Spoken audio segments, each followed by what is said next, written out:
Important ಸ್ನೇಹಿತರೆ. ಆ learning ಒಂದು ಕ್ಲಾಸ್ ಬರಲಿ, ಮೋಸ್ಟ್ ಇಂಪಾರ್ಟೆಂಟ್. ಸೊ ಹಾಗಾಗಿ ಇವತ್ತು ಆನರ್ ಏನಕ್ಕೆ ಮಾಡ್ತಾ ಇದ್ದೀನಿ ಅಂತಂದ್ರೆ, ತುಂಬಾ ಇವೆಂಟ್ಗಳು ಮಾಡಿದ್ದಾರೆ. ಲಾಸ್ಟ್ ನಮ್ಮ ಈ ಬ್ಯಾಚ್ ಇರೋ ಸ್ಟೂಡೆಂಟ್ಗೆ ಆನರ್ ಮಾಡಿದ್ವಿ.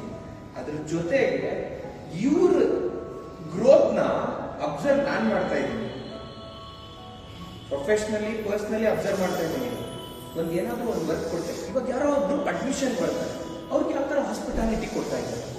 ಒಂದು ಜ್ಯೂಸ್ ತಗೊಂಡ್ ಬರೋದಾಗ್ಲಿ, ಆ ಸ್ಟ್ರಾ ಇಡೋದಾಗ್ಲಿ, ಆ ಒಂದು ಟಿಶ್ಯೂ ಪೇಪರ್ ಕೊಡೋದಾಗ್ಲಿ, ಕಲೆಕ್ಟ್ ಮಾಡ್ಕೊಳ್ಳೋದಾಗ್ಲಿ, ಮತ್ತೆ ಅವ್ರ ಹತ್ರ ನಿಂತ್ಕೊಳ್ಳೋದಾಗ್ಲಿ, ಎಕ್ಸ್ಪ್ಲೇನ್. ಮೈ ಗಾಡ್, ಇದೇ ಬೇಕಾಗಿರೋದು ಇವೆಂಟ್ ಮ್ಯಾನೇಜ್ಮೆಂಟ್ ಅಲ್ಲಿ, ಇದೇ ಬೇಕಾಗಿರೋದು ರಿಯಲ್ ಲೈಫ್ ಅಲ್ಲಿ. ಅದು ಇಂಪ್ರೂವ್ ಆಗ್ತಾ ಇದೆ ನಿಮ್ಮಲ್ಲಿ, ನಾನು ನೋಡ್ತಾ ಇದ್ದೀನಿ. ಹಾಗಾಗಿ ನಿಮಗೆ ಆನರ್ ಮಾಡ್ತಾ ಇದ್ದೀನಿ. ವೆರಿ ಬಿಗ್ ಲೆವೆಲ್ಗೆ ಹೋಗ್ಬೇಕು ನೀವು ಅಂತ ನಾನು ಕೇಳ್ಕೊತೀನಿ. First of all Priyanka madam ಬಗ್ಗೆ ನಾನು ಹೇಳೋದ್ಕಿಂತ ಫಸ್ಟ್ ಆನರ್ ಮಾಡ್ತೀನಿ, ಆಮೇಲೆ